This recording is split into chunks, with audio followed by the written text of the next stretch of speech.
ओपांत अंचल ग्राम रे बसवास करुथबा लोक माने सरकारक मौलिक सुविधा न पाई किपरि दयनीय अवस्था रे रुहंती एहा हेउछि तार एक सद्य उदाहरण।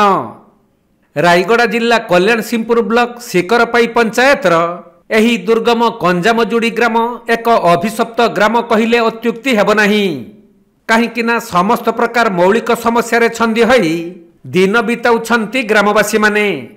गाँ को नाही रास्ता, पीबा को नाही शुद्ध पानी, आउ विद्युत आलुओ पलटिछि सात सपन। एही सबु नित्यांत मौलिक सुविधारु वंचित रहिछंती कंजामजुड़ी ग्रामर 40 परिवारर लोक माने। पानी बहुत असुविधा होती सार, आम झरणा पानी पीऊँ सार, झरणा पानी पीऊँ सार। बहुत वर्षा दिन आले सार झरणा पानी पीया हो नहीं, आउ विभिन्न प्रकार ये रोग पलाउछि सार। आमर को बहुत असुविधा होछि। हाँ ब्लॉक रे जणे सार, तापर सरपंच को जणे सार, बारंबार जणे सार आमर असुविधाटा कौन सी देखु ना जणे द्वारा तो सरकार आम करदे बोलुं सार, तापर किसी कहना सार। मात्र भोट बेल मात्र सार आम करेन्ट आनी देबू, सोलार आनी देबू, बैटेरी आनी देबू, जेकोसी जिनस कहते सार बाहाना कर। भोट जिते बेले जीति गले ना कि तू किए कि मुझे किए बोले से राजा पिला पर बोलुची। तबे ग्रामांचलर विकास पाई कोटी कोटी टंकार योजना करुछंती सरकार, किंतु एही ग्राम रे विकास पहुंची न पारी अधा बाटरे और कागज कलम रे अटकी जाइछि। तेणु पानी, रास्ता और बिजुली आलुओ पाई घांटी हेउछंती ग्रामवासी। हेले निर्वाचन आसीगले ग्रामवासी ठारू भोट हातेइबा पाई पहुंची जांती नेता आउ मंत्री। सेतेबेले ग्रामवासी को विभिन्न मिछ प्रतिश्रुति देई भोट हातेई नियंती, किंतु परवर्ती समय रे कौनसी जनप्रतिनिधिंकर आउ देखा मिले नहीं। तेणु शह शह वर्ष धरी एही ग्राम रे बसवास करुथबा 40टी परिवारर लोक माने पूर्वरु जेउ समस्या रे घांटी हेउथिले ताहार परिवर्तन होई नाही। करेन्ट सुविधा आमे करेन्ट कोन जानिनु, आउ आमे चोरटा हेले आमे अंधार रहउछु, मोहनबत्ती जड़ेकी रहउछु।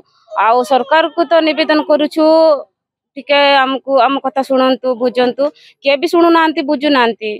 आमे चुआ पानी खाउछु, चुआ पानी रे भी गड़िया पानी पसी जाउची, आउ खाइबा असुविधा हे जाउछु। आउ वर्षा हेले तो आमे खाउनुनी, बासी पानी थिले खाउछु आउ नथिले खाउनु। अभियोग करिछु, केते अभियोग करिछु सिना, से अभियोग के सुनु नांती। सरकार भी किए बुझु नांती, आमर ए डंगर पहाड़ थिबा लोक को किए बुझिबे बोली बुझु नांती। जणैछु हेले भी सुनु नांती।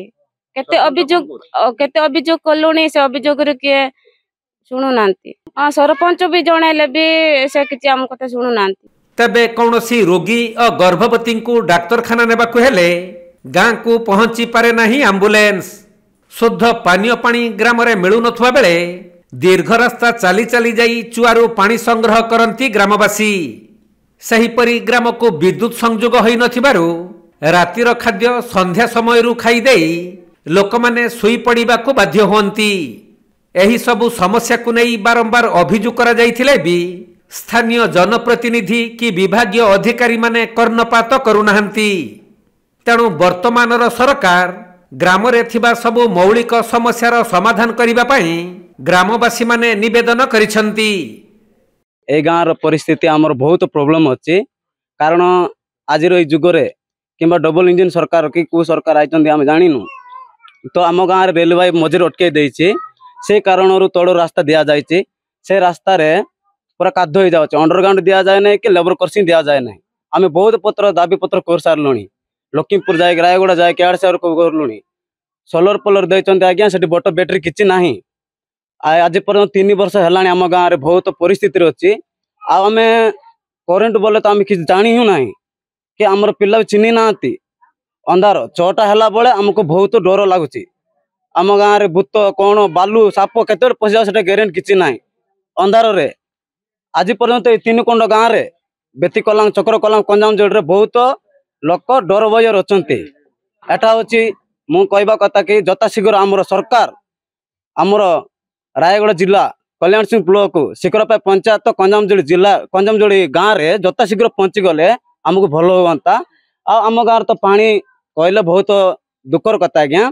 पानी कहवा तो कूअर पानी खाऊँ, केते बड़े झरणा जदि हो जाए पानी भी आसूची, वर्षा आसूची, से टाइम रे नदी रे पानी मिसी जाउची। से पानी जदि आमे खाइबा हेले आम देह को बहुत अनन्य रोगटा आउची आउ झाड़ा मलेरिया यही बड़ा परिस्थिति सब किछ आउची आमे 7 किलोमीटर शीघ्र पाई अच्छे आमर स्वास्थ्य केन्द्र सेठी नापी तो आमको आम्बुलेंसटा आसी पार ना कारण से जो आमर गाँ भी गोटे स्वास्थ्य केन्द्रटा अच्छी